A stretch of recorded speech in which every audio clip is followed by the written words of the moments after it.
Renungan pada hari ini diambil dari kitab Keluaran. Demikian firman Tuhan yang disampaikan di dalam Keluaran 14 ayat 10 sampai 14.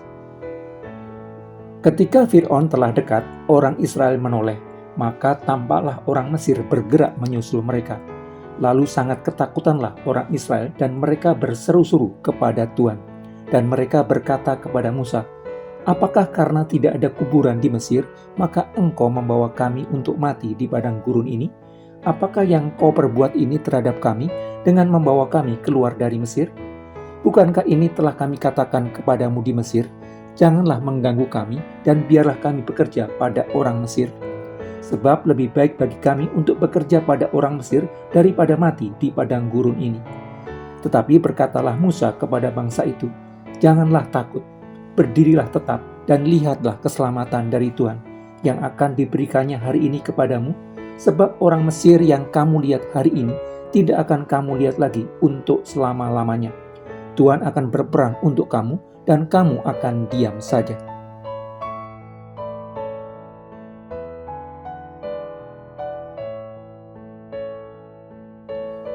Beberapa hari setelah mendesak orang Israel meninggalkan Mesir dan setelah diberitahu bahwa sudah tidak ada lagi orang Israel di Mesir, menyesallah Fir'aun dan para pegawai di istananya. Fir'aun dan para pegawainya merasa telah mengambil keputusan yang salah. Penyesalan mereka dipicu oleh kesadaran bahwa mereka kehilangan 600.000 budak. Tanpa budak dalam jumlah besar, maka pembangunan Mesir akan berhenti. Didorong oleh penyesalannya, Fir'aun lalu mengejar orang Israel ke padang gurun dengan pasukan yang terdiri dari 600 kereta berkuda. Setelah beberapa hari pengejaran, pasukan Mesir yang terdiri dari 600 kereta berkuda berhasil menyusul dan mendekati orang Israel, sehingga sangat ketakutanlah orang Israel. Di dalam ketakutan yang besar akibat dugaan akan segera mati di padang gurun karena akan dibunuh pasukan Mesir, orang Israel melontarkan penyesalan mereka meninggalkan Mesir. Kekhawatiran atas kesulitan besar yang dihadapi setelah dibebaskan dari perbudakan Mesir mendorong mereka menyalahkan Musa yang telah membebaskan mereka dari bangsa yang telah memperbudak mereka ratusan tahun. Bahkan mereka merasa lebih baik tinggal tetap sebagai budak Mesir dibandingkan menjadi orang bebas yang menghadapi kesulitan di padang gurun.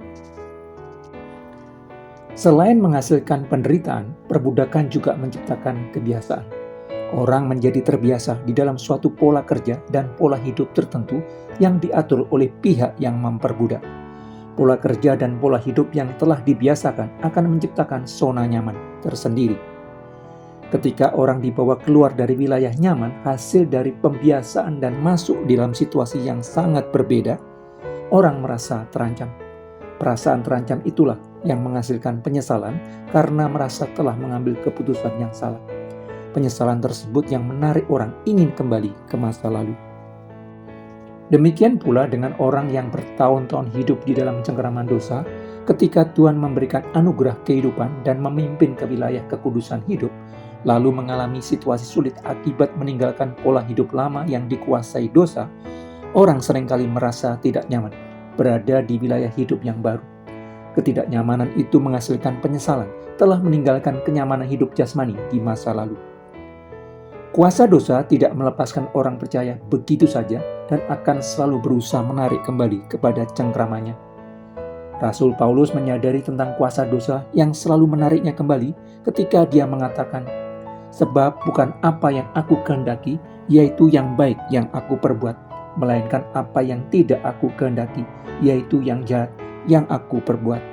Jadi jika aku berbuat apa yang tidak aku kehendaki, maka bukan lagi aku yang memperbuatnya, tetapi dosa yang diam di dalam aku." Sehingga pergumulan orang percaya untuk terlepas dari cengkraman dosa akan terjadi terus-menerus di sepanjang hidupnya.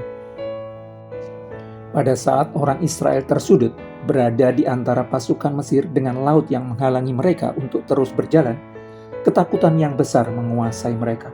Orang Israel merasa tidak memiliki jalan keluar ketika melihat pasukan Mesir di belakang dan laut di depan menjadi batas akhir perjalanan mereka.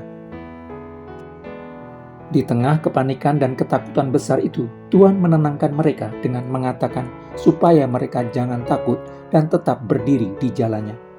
Perkataan Tuhan kepada orang Israel supaya jangan takut merupakan bagian dari didikan yang diberikannya kepada orang Israel yang baru mulai belajar berjalan bersama Tuhan, untuk menenangkan kumpulan budak Mesir itu karena Tuhan menyertai mereka.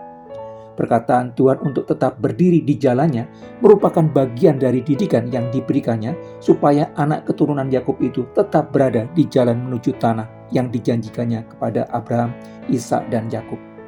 Perkataan Tuhan merupakan bagian dari didikannya untuk membangun iman orang Israel kepadanya. Iman adalah kepercayaan pada sesuatu di luar diri manusia. Iman kepada Tuhan berarti percaya bahwa Tuhan dapat dijadikan andalan dan sandaran dalam menjalani hidup. Percaya bahwa Tuhan dapat menjadi pelindung yang kokoh ketika menghadapi situasi sulit. Tetapi iman yang berada di dalam diri manusia berdosa bisa berfluktuasi. Terkadang orang begitu percaya kepada Tuhan, tetapi pada situasi lain orang begitu tidak percaya kepada Tuhan. Karena itu, di dalam berbagai situasi dan kesempatan yang berbeda, Tuhan terus-menerus mengulang perintahnya. Kuatkan dan teguhkanlah hatimu. Janganlah takut dan jangan gemetar karena mereka, sebab Tuhan Allahmu, Dialah yang berjalan menyertai engkau. Ia tidak akan membiarkan engkau dan tidak akan meninggalkan engkau. Membangun kesadaran bahwa Tuhan berjalan bersama kita di setiap langkah kehidupan kita, baik pada saat situasi tenang maupun pada saat situasi sulit, akan membuat kita merasa aman dan tenang. Karena tidak ada perjalanan yang lebih aman dibandingkan perjalanan yang disertai Tuhan. Tidak ada perjalanan hidup yang lebih membawa ketenangan jiwa dibandingkan ketika menyadari bahwa Tuhan menyertai kita. Karena itu, menguatkan dan meneguhkan hati untuk melupakan apa yang di belakang kita dan mengarahkan hati kepada panggilan surgawi di depan dengan tetap berpegang kepada kebenaran Tuhan yang memperbarui roh dan pikiran secara progresif, merupakan cara yang tepat supaya tidak ditarik kembali ke pola hidup lama yang dicengkram dosa.